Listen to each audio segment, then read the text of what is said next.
నమస్కారం ఆంధ్ర టైమ్స్ కి స్వాగతం హెడ్లైన్స్ చూద్దాం తెలంగాణ ఏపీలో భారీ వర్షాలు అల్పపీడనం ప్రభావంతో ఉత్తర కోస్తా జిల్లాల్లో విస్తారంగా కురుస్తున్న వర్షాలు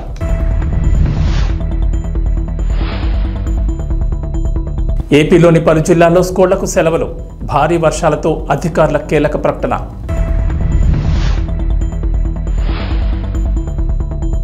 విద్యా వ్యవస్థలో సమూల మార్పులు సరికొత్త విధానంతో ముందుకు వెళ్లాలని అధికారులకు ముఖ్యమంత్రి రేవంత్ రెడ్డి ఆదేశం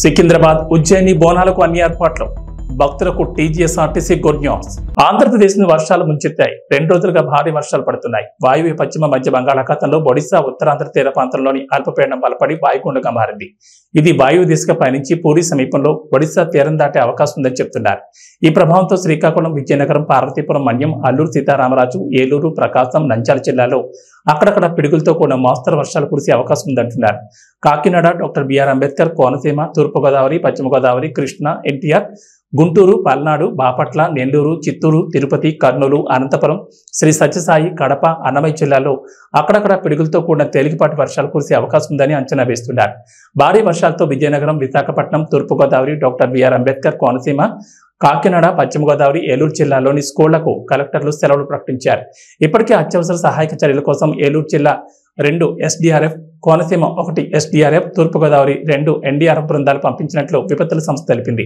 రాష్ట్రంలో భారీ వర్షాలు కురుస్తాయని లోతట్టు ప్రాంతాల్లో వరద ప్రవహిస్తున్న వాగులు కాలువలు దాటే ప్రయత్నం చేయొద్దన్నారు ఏపీలో పలు చోట్ల భారీ వర్షాలు కురుస్తున్నాయి బంగాళాఖాతంలో ఏర్పడిన అల్పపీడన ప్రభావంతో ఉత్తర కోస్తా జిల్లాలో విస్తారంగా వర్షాలు కురుస్తున్నాయి మరోవైపు ఒడిశా ఉత్తరాంధ్ర మీదుగా కొనసాగుతున్న అల్పపీడనం వాయుగుండంగా మారినట్లు ఏపీ వాతావరణ శాఖ తెలిపింది అల్పపీడనం వాయుగుండంగా బలపడిందన్న వాతావరణ శాఖ వాయు దిశగా పయనించి శనివారం తెల్లవారుజామున పూరి సమీపంలో తీరం దాటే అవకాశం ఉందని అంచనా వేసింది తీరం దాటిన తర్వాత వాయుగుండం క్రమంగా బలహీనపడుతుందని పేర్కొంది ఈ నేపథ్యంలో శనివారం అల్లూరు సీతారామరాజు ఏలూరు జిల్లాలో భారీ నుంచి అతి భారీ వర్షాలు కురిసే అవకాశం ఉందని వాతావరణ శాఖ హెచ్చరించింది ఆయా జిల్లాలకు రెడ్ అలర్ట్ జారీ చేసింది ఏపీలో పలు చోట్ల భారీ వర్షాలు కురుస్తున్నాయి బంగాళాఖాతంలో ఏర్పడిన అల్పపీడన ప్రభావంతో ఉత్తర కోస్తా జిల్లాల్లో విస్తారంగా వర్షాలు కురుస్తున్నాయి మరోవైపు ఒడిశా ఉత్తరాంధ్ర మీదుగా కొనసాగుతున్న అల్పపీడనం వాయుగుండంగా మారినట్లు ఏపీ వాతావరణ శాఖ తెలిపింది అల్పపీడనం వాయుగుండంగా బలపడిందన్న వాతావరణ శాఖ వాయు దిశగా పయనించి శనివారం తెల్లవారుజామున పూరి సమీపంలో తీరం దాటే అవకాశం ఉందని అంచనా వేసింది తీరం దాటిన తర్వాత వాయుగుండం క్రమంగా బలహీనపడుతుందని పేర్కొంది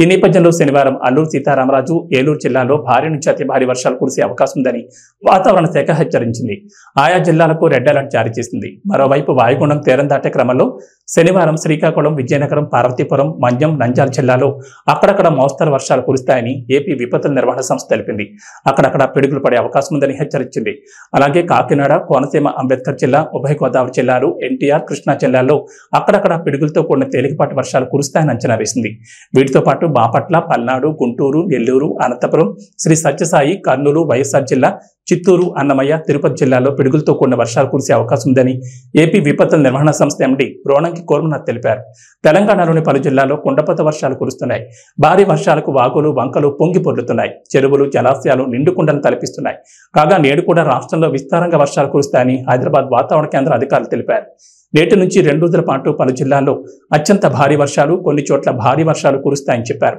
బంగాళాఖాతంలో ఏర్పడిన అల్పపీడనం వాయుగుండంగా మారిందని ఈ ద్రోణి ప్రభావంతో తెలుగు రాష్ట్రాల్లో విస్తారంగా వర్షాలు కురుస్తున్నాయన్నారు నేడు ఉత్తర తెలంగాణ జిల్లాలైన ఆదిలాబాద్ ఆసిఫాబాద్ మంచిర్యాల పెద్దపల్లి నిర్మల్ జిల్లాల్లో అత్యంత భారీ వర్షాలు కురుస్తాయని చెప్పారు ఈ మేరకు ఆయా జిల్లాలకు వాతావరణ శాఖ అధికారులు రెడ్ అలర్ట్ జారీ చేశారు నిజామాబాద్ సిరిసిల్ల జగిత్యాల కరీంనగర్ భూపాలపల్లి జిల్లాలో భారీ నుంచి అతి భారీ వర్షాలకు ఛాన్స్ ఉందన్నారు ఈ జిల్లాలకు ఆరెంజ్ అలర్ట్ జారీ చేశారు ములుగు కొత్తగూడెం ఖమ్మం వరంగల్ హనుమకొండ వికారాబాద్ సంగారెడ్డి హైదరాబాద్ కామారెడ్డి మహబూబ్ నగర్ నారాయణపేట జిల్లాలో భారీ వర్షాలు కురుస్తాయని చెప్పారు ఈ మేరకు ఈ జిల్లాలకు ఎల్లో అలర్ట్ జారీ చేశారు ఆషాఢ మాసం బోనాల జాతర ఉత్సవాల్లో భాగంగా సికింద్రాబాద్ లోని ఉజ్జయిని మహంకాళి బోనాల జాతర ఈ నెల 21-22 జరగనుంది ఎంతో వైభవంగా జరిగే ఈ బోనాల ఉత్సవాలకు హైదరాబాద్ నలుమూల నుంచి భక్తులు పెద్ద ఎత్తున హాజరవుతారు ఈ నేపథ్యంలో నగరంలోని వివిధ ప్రాంతాల నుంచి బోనాలకు వెళ్లే భక్తులకు టీజీఆర్టీసీ గుడ్ న్యూస్ చెప్పింది గ్రేటర్లోని 24 ప్రాంతాల నుంచి 175 స్పెషల్ బస్సులు నడుపుతున్నట్లు ఆర్టీసీ ఎండీ సజ్జనార్ వెల్లడించారు Kacheguda railway station JBS Patancheru ECIL Mehdipatnam Dilsukhnagar Kukatpally Charminar Uppal Malkajgiri పాత బోయిన్పల్లి తదితర ప్రాంతాల నుంచి సికింద్రాబాద్ వరకు ఈ ప్రత్యేక బస్సులు అందుబాటులో ఉంటాయని ఆయన ట్వీట్ చేశారు. బోనాలకు వెళ్లే భక్తులు ఈ సౌకర్యాన్ని సద్వినియోగం చేసుకోవాలని సూచించారు. ఉజ్జయిని మహంకాళి బోనాల వేడుకల్లో అధికారులు కీలక మార్పులు చేశారు. ఈసారి ఆలయంలోకి జోగినీలు, శివసత్తులతో పాటు 5గురిని మాత్రమే అనుమతిస్తామని స్పష్టం చేశారు. అలాగే మధ్యాహ్నం 1:30 నుంచి సాయంత్రం 4 గంటల లోపు బాటకూడల నుంచి మాత్రమే భక్తులు వచ్చేలా పక్కా ప్రణాళికలు రూపొందించారు.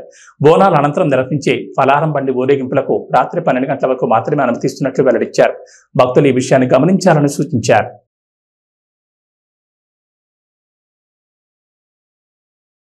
ఆంధ్రప్రదేశ్ ముఖ్యమంత్రి నారా చంద్రబాబు నాయుడు కార్యదర్శిగా సీనియర్ ఐఏఎస్ అధికారి ఏవి రాజమౌళి నియమితులయ్యారు. ఉత్తరప్రదేశ్ కడపకు చెందిన రాజమౌళి 3 ఏళ్ల డిప్యూటేషన్ పై ఏపీకి వచ్చిన సంగతి తెలిసిందే. ఆయన ఉత్తరప్రదేశ్ ప్రభుత్వం గురువారం రిలీజ్ చేయగా ఆయన ఏపీ క్యాడర్లో శుక్రవారం రిపోర్ట్ చేశారు. ఆ వెంటనే సీఎంఓలో సీఎం కార్యదర్శిగా పోస్టింగ్ ఇస్తూ సీఎస్ నీరబ్ కుమార్ ప్రసాద్ ఉత్తర్వులు జారీ చేశారు. రాజమౌళిది ఆంధ్రప్రదేశ్ కాగా 2003 బ్యాచ్ ఐఏఎస్ అధికారి. ఆయన గతంలోనూ టీడీపీ హయాంలో చంద్రబాబుకి కార్యదర్శిగా పనిచేసిన సంగతి తెలిసిందే. గతంలో కూడా రాజమౌళి చంద్రబాబుకు అత్యంత సన్నిహితుడిగా ఉంటూ ఏపీ సీఎంఓలో కీలక బాధ్యతలు నిర్వహించారు. ఇప్పుడు మరో 3 ఏళ్లు ఆయన సీఎంఓలోని విధులు నిర్వహిస్తారు. రాజమౌళి రాకతో సీఎంఓ కీలక అధికారుల సంఖ్య 4కు చేరింది. ప్రస్తుతం సీఎం ముఖ్య కార్యదర్శిగా ముద్దాడ రవిచంద్ర, సీఎం కార్యదర్శిగా ప్రద్యుమ్న, అదనపు కార్యదర్శిగా కార్తికేయ మిశ్రాలున్నారు. మరోవైపు ముఖ్యమంత్రి నారా చంద్రబాబు నాయుడు వికసిత ఆంధ్రప్రదేశ్ 2047 విజన్ డాక్యుమెంట్ పై నీతి ఆయోగ్ సీఈఓ బీబీఆర్ సుబ్రహ్మణ్యం సంస్థ ప్రతినిధులతో సచివాలయంలో సమావేశమయ్యారు. వికసిత్ భారత్ 2047కు ప్రణాళిక సిద్ధం చేస్తున్నట్లే వికసిత ఆంధ్రప్రదేశ్ 2047కు విజన్ డాక్యుమెంట్ తయారు చేయడంపై చర్చించారు. రాబోయే రోజుల్లో రాష్ట్ర అభివృద్ధికి చేపట్టాల్సిన కార్యక్రమాలు, ప్రాజెక్టులపై చర్చ జరిగింది. ఏపీలో ఆర్టిఫిషియల్ ఇంటెలిజెన్స్ యూనివర్సిటీ ఏర్పాటు చేయాలనే ఆలోచన ఉందన్నారు చంద్రబాబు. భవిష్యత్తులో ఏఐతో అన్ని రంగాల్లో మార్పులు వస్తాయన్నారు. కడప జిల్లా జమ్మలమడుగులో సిరంజీలు కలకలం రేపాయి. జమ్మలమడుగు బైపాస్ నుంచి శేషారెడ్డిపల్లి వెళ్లే మార్గంలో పొలాల కట్ల వెంట వాడి పాడేసిన సిరంజీలు చెల్లాచెదరుగా పడి ఉన్నాయి. రైల్వే గేట్ దాటగానే రోడ్డు పక్కన 2.5 ml సిరంజీలు సూత్తో సహా గుర్తు తెలియని వ్యక్తులు పడేశారు. పొలాల్లో గట్లపై ఈ సిరంజీలు ఉండడంతో రైతులు ఆందోళన వ్యక్తం చేస్తున్నారు. ఈ సిరంజీలు రక్త పరీక్షలవా, మత్తు పదార్థాల కోసం వాడినవా అనే అనుమానాలు మొదలయ్యాయి. తెలంగాణలో 10 ఏళ్ల అధికారంలో ఉండి ఇటీవల జరిగిన అసెంబ్లీ ఎన్నికల్లో ఘోర పరాజయం పొంది ప్రతిపక్షానికి పరిమితమైంది భారత రాష్ట్ర సమితి పార్టీ. ఆ తర్వాత జరిగిన పార్లమెంట్ ఎన్నికల్లో కనీసం ఖాతా కూడా తెరవలేని పరిస్థితి చేరింది. ఇక అప్పటి నుంచి గులాబీ ఎమ్మెల్యేలంతా ఒక్కొక్కరిగా కారు దిగుతూ కాంగ్రెస్ కండువా కప్పుకుంటూ గులాబీ బాస్ కేసీఆర్ కు షాకుల మీద షాకులు ఇస్తున్నారు. ఇలాంటి పరిస్థితుల్లో పార్టీ భవితవ్యం ఏంటి, అసలు పార్టీ ఉంటుందా లేదా అన్న చర్చ జోరుగా సాగుతోంది. కాగా ఈ నేపథ్యంలోనే దేశంలోని ప్రాంతీయ పార్టీలకు సంబంధించిన ఆదాయ వ్యయాలపై అసోసియేషన్ ఫర్ డెమోక్రటిక్ రిఫార్మ్స్ వెల్లడించిన తాజా రిపోర్ట్ విస్తుపోయే విషయాలను బయటపెట్టింది. దేశంలోని అన్ని ప్రాంతీయ పార్టీల కంటే ఎక్కువ ఆదాయం బీఆర్ఎస్ పార్టీదేనని ఏడీఆర్ రిపోర్ట్ వెల్లడించింది. 2022-23 ఆర్థిక సంవత్సరంలో బీఆర్ఎస్ కు ఏకంగా 737.67 కోట్ల ఆదాయం వచ్చినట్టు రిపోర్ట్ పేర్కొంది. ఆదాయం విషయంలో బీఆర్ఎస్ టాప్ లో ఉందని వెల్లడించింది. దేశంలోని ప్రాంతీయ పార్టీల ఫైనాన్షియల్ స్టేటస్ ను విశ్లేషించిన ఏడీఆర్ 57 పార్టీలకు గాను 39 పార్టీల ఆర్థిక స్థితిగతులను అంచనా వేసింది. ఇన్కమ్ విషయంలో బీఆర్ఎస్ టాప్ లో ఉండగా 2వ స్థానంలో తృణమూల్ కాంగ్రెస్ ఉన్నట్లు రిపోర్ట్ వెల్లడించింది. టీఎంసీ ఆదాయం 333.45 కోట్లు ఉందని తెలపగా డీఎంకేకు 124.35 కోట్లు ఇన్కమ్ వచ్చినట్లు ఏడీఆర్ పేర్కొంది. 39 ప్రాంతీయ పార్టీలకు మొత్తం 1740.48 కోట్లు సమకూరగా అందులో కేవలం 5 పార్టీలకే 1541.32 కోట్ల ఇన్కమ్ ఉన్నట్లు రిపోర్ట్ పేర్కొంది. మొత్తం ఆదాయంలో 88.56% ఈ 5 పార్టీలకే రావడం గమనార్హం. ప్రభుత్వ పాఠశాలల తీరుతెన్నులు మారాలని, విద్యా వ్యవస్థ సమూలంగా మారాలని తల్లిదండ్రులు ఎంతో కాలంగా కోరుకుంటారు. ఆ దిశగా రేవంత్ రెడ్డి నేతృత్వంలోని కాంగ్రెస్ ప్రభుత్వం కీలక చర్యలు చేపట్టింది. విద్యా వ్యవస్థను పటిష్టం చేసే దిశగా ముఖ్యంగా ప్రభుత్వ బడుల్లో బోధన విషయంలో సరికొత్త విధానంతో ముందుకు వెళ్లాలని అధికారులను ముఖ్యమంత్రి రేవంత్ రెడ్డి ఆదేశించారు. వచ్చే 3 ఏళ్లలో ప్రభుత్వ పాఠశాలను బలోపేతం చేసేందుకు అవసరమైన ప్రణాళికను సిద్ధం చేయాలని విద్యాశాఖ ముఖ్య కార్యదర్శి బొర్రా వెంకటేశం ఇతర ఉన్నతాధికారులకు ముఖ్యమంత్రి సూచించారు. ఈ సందర్భంగా బొర్రా వెంకటేశం చేసిన పలు ప్రతిపాదనలను CM Revanth Reddy, deputy CM Bhatti Vikramarka ఆసక్తిగా ఉన్నారు. రాష్ట్రంలో సెమీ రెసిడెన్షియల్ స్కూల్స్ ఏర్పాటు చేసేందుకు ప్రతిపాదనలు సిద్ధం చేయాలని అధికారులను ముఖ్యమంత్రి రేవంత్ రెడ్డి ఆదేశించారు. విద్యార్థులు పాఠశాలకు చేరుకునేలా రవాణా సౌకర్యాలు సైతం కల్పించే విధానాలను కూడా సూచించాలన్నారు. ప్రజాప్రభుత్వం ప్రతిష్టాత్మకంగా తలపెట్టిన ఇంటిగ్రేటెడ్ రెసిడెన్షియల్స్ కు సమాంతరంగా రాష్ట్రంలోని అన్ని నియోజకవర్గాల్లో సెమీ రెసిడెన్షియల్ స్కూల్ ఉండాలని సూచించారు. నెల్లూరు బారాషాహిద్ దర్గాలో జరిగే రొట్టెల పండుగ సందర్భంగా స్వర్ణాల చెరువులో రాష్ట్ర పురపాలక శాఖ మంత్రి డాక్టర్ పొంగూరు నారాయణ రాష్ట్రాభివృద్ధి రొట్టెను పట్టుకున్నారు. ఆంధ్ర రాష్ట్రం బాగా అభివృద్ధి చెందడంతో పాటు ప్రజలందరూ సంతోషంగా ఉండాలని మంత్రి ఆకాంక్షించారు. నెల్లూరు బారాషాహి దర్గాలో జరుగుతున్న రొట్టెల పండుగలో ఎమ్మెల్యేలు Vemireddy Prashanth Reddy, Somireddy Chandramohan Reddy, rural MLA Kotamreddy Sridhar Reddy, MP Vemireddy Prabhakar రెడ్డితో కలిసి నారాయణ పాల్గొన్నారు. ముందుగా మంత్రి నారాయణకి దర్గా కమిటీ చైర్మన్, సభ్యులు, ప్రజాప్రతినిధులు, అధికారులు ఘనస్వాగతం పలికారు. ఈ సందర్భంగా దర్గా ప్రాంగణంలో నారాయణ పర్యటిస్తూ భక్తులను ఎంతో ఆప్యాయంగా పలకరించారు. ఏర్పాట్లు ఎలా ఉన్నాయని భక్తులను ఆయన అడిగి తెలుసుకున్నారు. ఏర్పాట్లు చాలా బాగున్నాయని మంత్రికి భక్తులు తెలియజేయడంతో సంతోషం వ్యక్తం చేశారు. అనంతరం ఎమ్మెల్యేలు, ఎంపీ, టీడీపీ నేతలతో కలిసి మంత్రి నారాయణ రాష్ట్ర అభివృద్ధి రొట్టెను పట్టుకున్నారు. ఈ సందర్భంగా మంత్రి నారాయణ మీడియాతో మాట్లాడారు. బారాషాహి దర్గా రొట్టెల పండుగ ఈ నెల 17వ తేదీన ప్రారంభమైందన్నారు. వర్షాన్ని సైతం లెక్క చేయకుండా పండగకి భక్తులు అశేషంగా వస్తుండడం ఆనందంగా ఉందన్నారు. ఈ రోజు ఉదయం రాష్ట్ర ముఖ్యమంత్రి నారా చంద్రబాబు నాయుడు అమరావతి నుంచి వర్చువల్ గా పండగ ఏర్పాట్లను పరిశీలించడంతో పాటు భక్తులతో మాట్లాడడం జరిగిందన్నారు. 2014 ముందు బారాషాహి దర్గాలో డెవలప్మెంట్ పూర్తిగా చీరు అన్నారు. ఇదే స్వర్ణాల చెరువులో లారీలు, కార్లు, బస్సులు శుభ్రం చేసుకునేవారని గుర్తు చేశారు. 2014లో టీడీపీ ప్రభుత్వ అధికారంలోకి వచ్చాక నేను మంత్రిగా ఉన్నప్పుడు ఎంతో పవిత్రమైన ప్రదేశం బారాషాహి దర్గాని ముఖ్యమంత్రి చంద్రబాబుతో మాట్లాడి ఎంతో అభివృద్ధి చేశామన్నారు. ప్రధానంగా దర్గా ఆవరణలో మరుగుదొడ్లు, ఘాట్, భక్తులకి అనేక వస్తువులు ఏర్పాటు చేశామని తెలిపారు. ఆనాడు దర్గాలో ప్రార్థనా మందిరం నిర్మించాలని, రొట్టెల పండగకి చంద్రబాబు వచ్చారని, అప్పుడే దర్గా అభివృద్ధికి 20 కోట్లు మంజూరు చేశారన్నారు. కానీ ఆ పనులను గత ప్రభుత్వం నిలిపేసిందన్నారు. ఈ రోజు జరిగిన వర్చువల్ కార్యక్రమంలో వెంటనే ఆ పనులను పూర్తి చేయాలని, అప్పుడే 5 కోట్ల రూపాయలను చంద్రబాబు ఆదేశాలు జారీ చేశారని చెప్పారు. ఈ సందర్భంగా దర్గా కమిటీ, ప్రజలు, భక్తుల తరపున సీఎం చంద్రబాబుకి ప్రత్యేకంగా ధన్యవాదాలు తెలియజేస్తున్నారని పేర్కొన్నారు. ఎందుకంటే రాష్ట్ర ఖజానా ఖాళీ అని, ఏ శాఖలోనూ పైసా లేదన్నారు. రాష్ట్ర ఆర్థిక పరిస్థితి అతలాకుతలంగా ఉందన్నారు. ఇటువంటి పరిస్థితుల్లో కూడా 5 కోట్లు మంజూరు చేయడం గొప్ప విషయమన్నారు. రాష్ట్ర ఆర్థిక పరిస్థితి మెరుగుపడిన తర్వాత ముస్లిం మత పెద్దలు, కమిటీ సభ్యులు, వక్ఫ్ బోర్డు సభ్యులు, నాయకులతో మాట్లాడి ఒక ప్రణాళికంగా ముందుకెళ్లి దర్గాని అన్ని విధాలా అభివృద్ధి చేస్తామని చెప్పారు. రొట్టెల పండుగకి తెలుగుదేశం ప్రభుత్వమే రాష్ట్ర పండుగ చేసిందన్నారు. ఈ పండుగని ఇంటర్నేషనల్ పండుగ చేయాలని ముఖ్యమంత్రి ఆదేశించడం జరిగిందన్నారు. రొట్టెల పండుగపై భక్తులకు ఎంతో నమ్మకం ఉందన్నారు. వారి కోరికలు తీరడంతోనే ఏడాదికి భక్తుల సంఖ్యలో గణనీయంగా పెరుగుతోందని తెలిపారు. తదనంతరం జిల్లా అధ్యక్షులు అబ్దుల్ అజీజ్, ఎమ్మెల్యేలు కోటమిరెడ్డి ప్రశాంత్ రెడ్డి, టీడీపీ రాష్ట్ర ప్రధాన కార్యదర్శి కోటమిరెడ్డి శ్రీనివాసులరెడ్డి, మాజీ మున్సిపల్ చైర్పర్సన్ తాళ్లపాక అనురాధలు ప్రసంగించారు.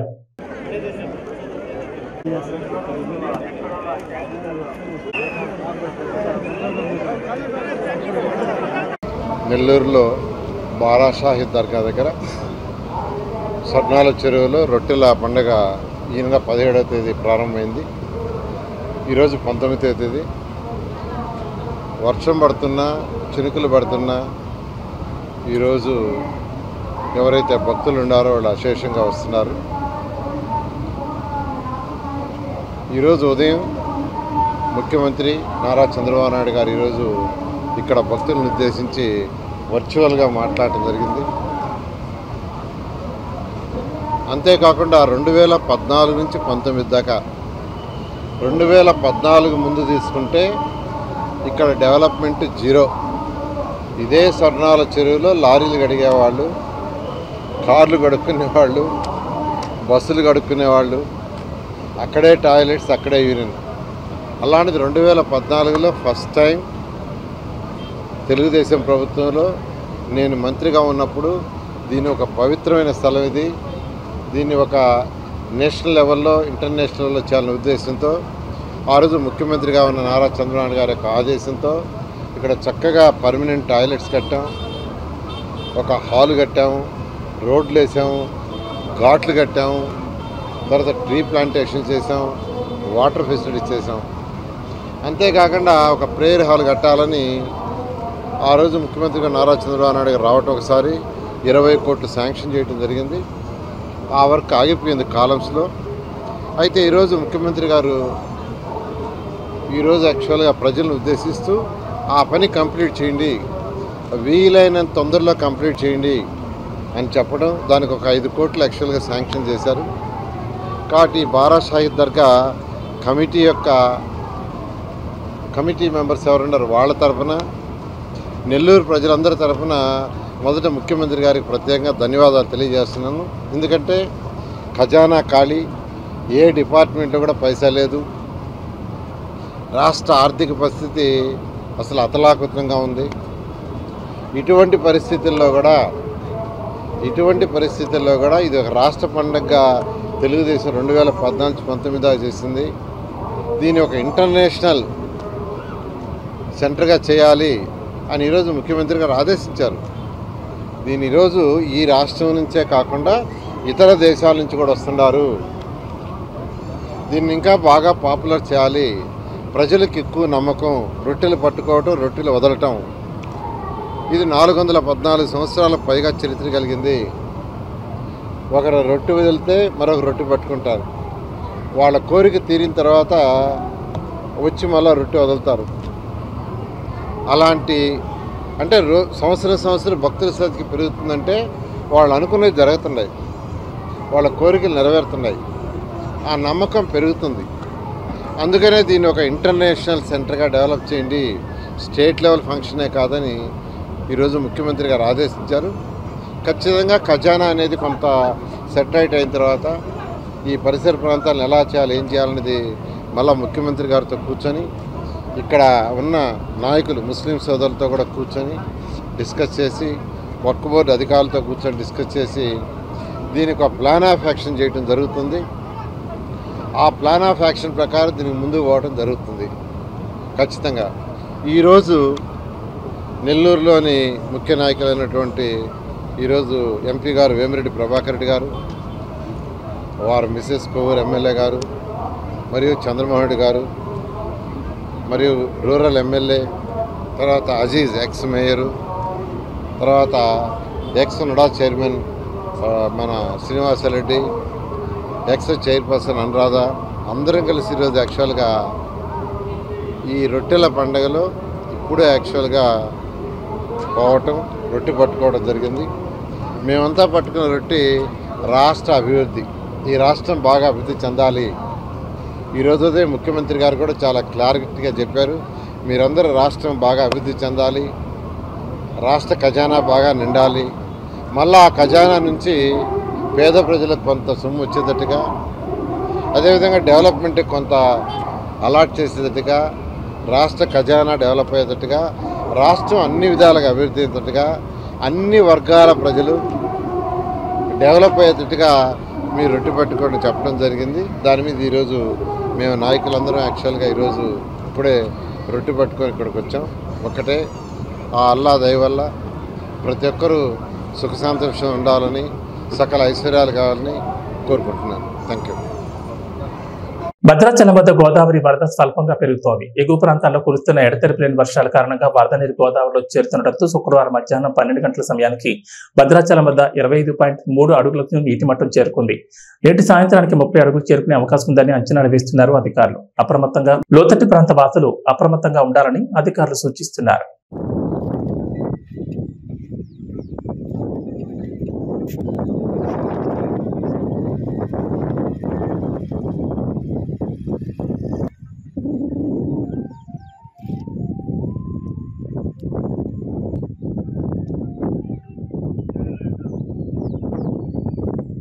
ప్రకాశం జిల్లా చీమకుర్తి రామతీర్థం జలాశయాన్ని కలెక్టర్ తమీం అన్సారియా సందర్శించారు. ఈ సందర్భంగా ఇంటెక్ వెల్ పంప్ హౌస్ ను పరిశీలించారు.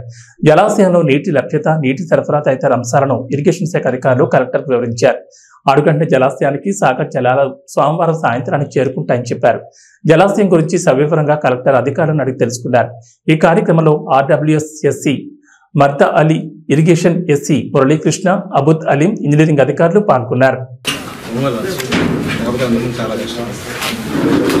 మున్సిపల్ కార్పొరేషన్ ఇది లైఫ్ టౌన్లో గ్రౌండ్ వాటర్ మీదనే ఉన్నాయి. వాటర్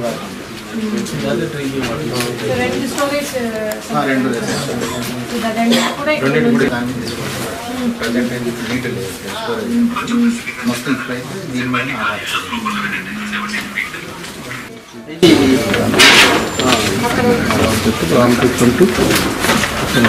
అనుకున్నాం కదా. జిఎల్పిఆర్ అక్కడ రా వాటర్ స్టోర్ చేసుకొని మనం గ్రావిటీలో 20 వస్తాయి. అక్కడ ట్రీట్మెంట్ అయిన తర్వాత మనం 28. సో కనిగిరి పక్కన కందుకూరు కూడా నుంచి మీరు ఎంత ఇది ఇప్పుడు ఒంగోలు టౌన్ అక్కడ నుంచి 5,008 డిఫరెంట్ అలొకేషన్స్. ఫస్ట్ అది అప్కమింగ్ స్కీమ్స్. ఇంకా ఏఐబి కింద రేపు నైట్కి మన బార్డర్ ప్రకాశం బార్డర్ చెప్తుంది. రేపు నైట్ 9 PM అక్కడ నుంచి మనకు 2 days టౌన్ తిరుపతిలో మొత్తం శనివారం, ఆదివారం, సోమవారం నైట్కి వస్తుంది.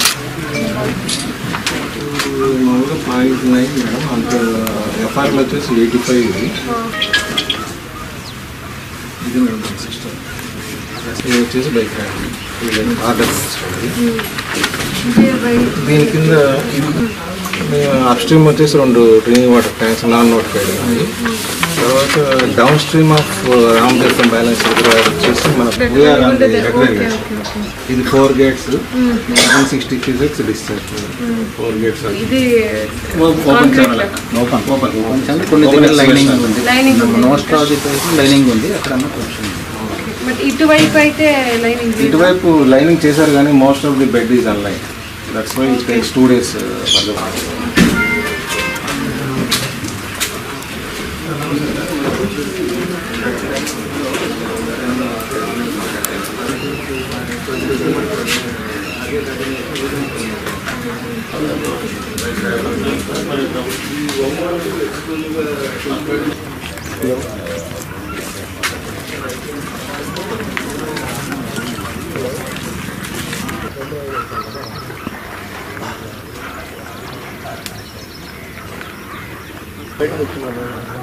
హలో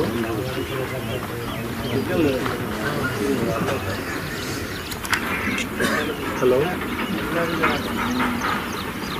ఇక్కడ సిగ్నల్ లేదు, సిగ్నల్ లేదు.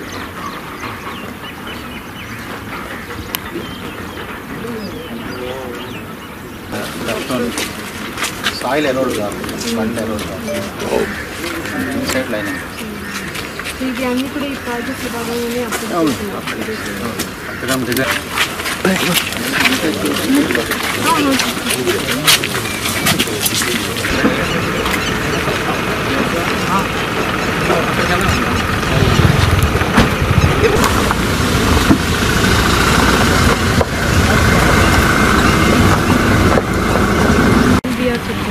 దానికి ఏంటి డిఫరెన్స్? అంటే మనం గ్రావిటీ కోసం మేడం, గ్రావిటీగా వెళ్ళిపోతుంది. అక్కడ ట్రీట్మెంట్ చేసుకొని మనం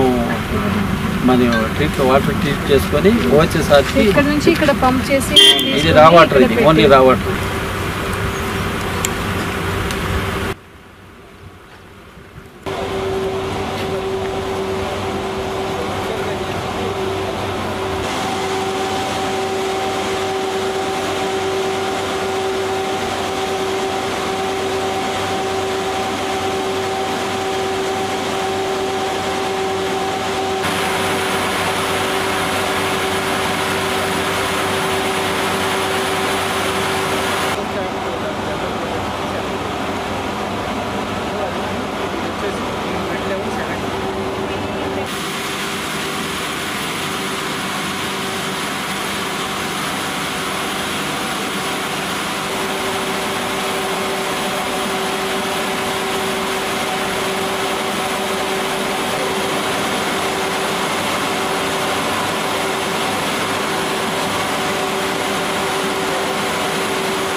అలా వైకుంఠపురం లాంటి బ్లాక్ బస్టర్ తర్వాత త్రివిక్రమ్ శ్రీనివాస్ తో మరో సినిమా చేస్తున్నట్లుగా అల్లు అర్జున్ అప్పుడే ప్రకటించారు. అయితే పుష్ప సినిమా 2 భాగాలుగా తీయాలని సుకుమార్ ప్లాన్ చేయడంతో గురూజీ సినిమా వెనక్కి వెళ్లిపోయింది. ఇప్పుడు పుష్ప 2 ఆల్మోస్ట్ కంప్లీట్ అవడంతో త్రివిక్రమ్ తోని బన్నీ తన తర్వాత సినిమా చేస్తారనే సందేహాలు వచ్చాయి. దీనికి కారణం పుష్ప పాన్ ఇండియా లెవెల్లో బ్లాక్ బస్టర్ కావడంతో బన్నీ కూడా పాన్ ఇండియా డైరెక్టర్ల వైపు చూస్తున్నారనే రూమర్స్ వినిపించాయి. అయితే వీటన్నిటికీ చెక్ పెడుతూ బన్నీ త్రివిక్రమ్ సినిమాను కన్ఫర్మ్ చేశారు బన్నీ వాసు. తన కొత్త సినిమా ఆయకి సంబంధించిన ఈవెంట్ లో బన్నీ త్రివిక్రమ్ సినిమాపై అడిగిన ప్రశ్నకు ఆయన సమాధానం ఇచ్చారు. అల్లు అర్జున్ త్రివిక్రమ్ సినిమా లైన్ అయితే ఫిక్స్ అయిపోయింది. అది భారీ బడ్జెట్ చిత్రం. ఆ చిత్రం చేయడానికి అల్లు అరవింద్, చిన్నబాబు గారు ఫైనాన్షియల్ అని కార్పొరేటర్లను వెతుక్కోవాలి. అంత భారీ బడ్జెట్ అది. త్రివిక్రమ్ గారికి పాన్ ఇండియా సినిమా తీగల సామర్థ్యం ఉందని బన్నీకి బాగా నమ్మకం. వీళ్ళిద్దరూ ఎప్పుడూ 2 ఏళ్ల నుంచి మాట్లాడుకుని ఒక కాన్సెప్ట్ అయితే ఫిక్స్ అయ్యారు. ఒక స్టోరీ అనేదానికన్నా ఇది కాన్సెప్ట్ అనడం కరెక్ట్. ఇది ఫిక్స్ అయిపోయింది. అయితే దీని బడ్జెట్ కి ప్రీ ప్రొడక్షన్ కే ఏడాది లేదా ఏడాదిన్నర టైం పడుతుంది. ఎందుకంటే దాని ఫండ్స్ కలెక్ట్ చేయడానికి అది టైం పడుతుంది. ఇది చాలా పెద్ద ప్రాజెక్ట్ అంటూ బన్నీవాస్ చెప్పిన మాటలు సోషల్ మీడియాలో వైరల్ అవుతున్నాయి. దిగ్గజ క్రికెటర్ మహేంద్ర సింగ్ ధోనిని ఓ పాక్ జర్నలిస్ట్ తమ దేశ క్రీడాకారుడు మహమ్మద్ రిజ్వాన్ తో పోల్చడంపై మాజీ క్రికెటర్ హర్భజన్ సింగ్ తీవ్ర ఆగ్రహం వ్యక్తం చేశాడు. వీళ్ళిద్దరిలో గొప్ప ఆటగాడు ఎవరంటూ సదరు జర్నలిస్ట్ ధోని రిజ్వాన్ ఫోటోలను షేర్ చేశాడు. దీనిపై హర్భజన్ సింగ్ తీవ్ర ఆగ్రహం వ్యక్తం చేశాడు. ఎక్కువ అనుభవం లేని ఆటగాడిని ధోనితో పోల్చడం సరైంది కాదని విమర్శించాడు. రిజ్వాన్ బ్యాటింగ్ సత్తాను తక్కువ చేయనని, ధోనితో సరితూగే ప్లేయర్ మాత్రం కాదని స్పష్టం చేశాడు. ఈ రోజుల్లోనూ ఇలాంటి చెత్త ప్రశ్నలు అడగడం దారుణం.